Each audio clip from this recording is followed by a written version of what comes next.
Hello guys, Berlin എന്താ vibe എന്ന് എല്ലാവരും ചോദിക്കാറുണ്ട്. ബെർലിൻ ഫുൾ വൈബ് അല്ലേ? വൈ? ഇതുകൊണ്ട് തന്നെയാണ് ഗുയ്സ്. ഇവിടുത്തെ ക്രൗഡ്, പാർട്ടീസ്, വൈബ്സ്, കളേഴ്സ്, പിന്നെ ഇവിടുത്തെ ആൾക്കാരും ഇതെല്ലാം ഈ രാജ്യത്തെ വളരെ ഭംഗിയാക്കുന്നു.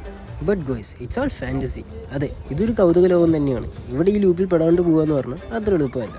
So welcome to the world of fantasy. ഇവിടെ സമ്മർ സ്റ്റാർട്ട് ചെയ്താൽ പിന്നെ full parties, events and celebrations ആയിരിക്കും.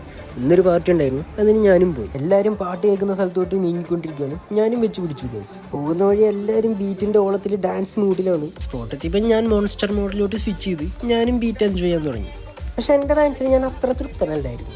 പിന്നെ എനിക്ക് കുറേ സ്റ്റെപ്പൊക്കെ പറഞ്ഞു തരാൻ നോക്കി. എല്ലാവരും വൺ ടഫ് സ്റ്റെപ്പാണ്. പിന്നെ ഞാനും എന്തൊക്കെയൊക്കെയോ കാട്ടി. പിന്നെ എനിക്ക് ഫുഡിൻ്റെ സ്മെല്ലടിച്ച് ഗൈസ്. ഇവിടെ ഡാൻസ് മാത്രമല്ല, കൊതിപ്പിക്കുന്ന പലതരം വെറൈറ്റി ഫുഡും ഉണ്ടായിരുന്നു. പിന്നെ ഞാൻ റാലി കാണാൻ പോയി. റാലിയിൽ പല ബെഡാ സെലിബ്രിറ്റീസ് ഒക്കെ ഉണ്ടായിരുന്നു. പിന്നെ ഇവിടുത്തെ ആൾക്കാർ അവരുടെ ആവശ്യങ്ങൾ ചൂണ്ടിക്കാട്ടിയിട്ടുള്ള പ്ലഗ് കാർഡ്സും ഉണ്ടായിരുന്നു. ഇപ്പോഴാണ് ഞാൻ ഇത് കണ്ടത്, പ്ലാന്റ്സ്, നന്മയുള്ള ലോകം. പക്ഷെ അടുത്തെത്തിയപ്പോഴാണ് മനസ്സിലായത് ഇത് ഞാൻ ഉദ്ദേശിച്ച പ്ലാന്റ് അല്ല ഗുയ്സ്. ബോട്ടിൽ നടന്നപ്പോൾ ഇതാണ് വൈബ്. എന്തായാലും ബോട്ടിൽ ഹണ്ടേഴ്സിന് ഭയങ്കര ചാകരയായിരിക്കും. കാരണം 4 കുപ്പി കൊടുത്താൽ €1 കിട്ടും. പിന്നെ രാത്രി DJ വൈബായിരുന്നു. ഇവിടെ ഹൈലൈറ്റ് ഡാൻസ് തന്നെ. എല്ലാവരും ഡാൻസ് ആയിരുന്നു. ഇവിടെ എനിക്കറിയുന്ന എല്ലാ സ്റ്റെപ്പും ഞാൻ പുറത്തിറക്കി. പിന്നെ എൻ്റെ എനർജി ഡ്രെയിൻ ഔട്ടായി. എനിക്ക് നന്നായിട്ട് വിശന്നു. പിന്നെ ഞാൻ വീട്ടിൽ പോയി. എന്നാൽ പിന്നെ അടുത്ത പാർട്ടിയിൽ പാക്കലാം.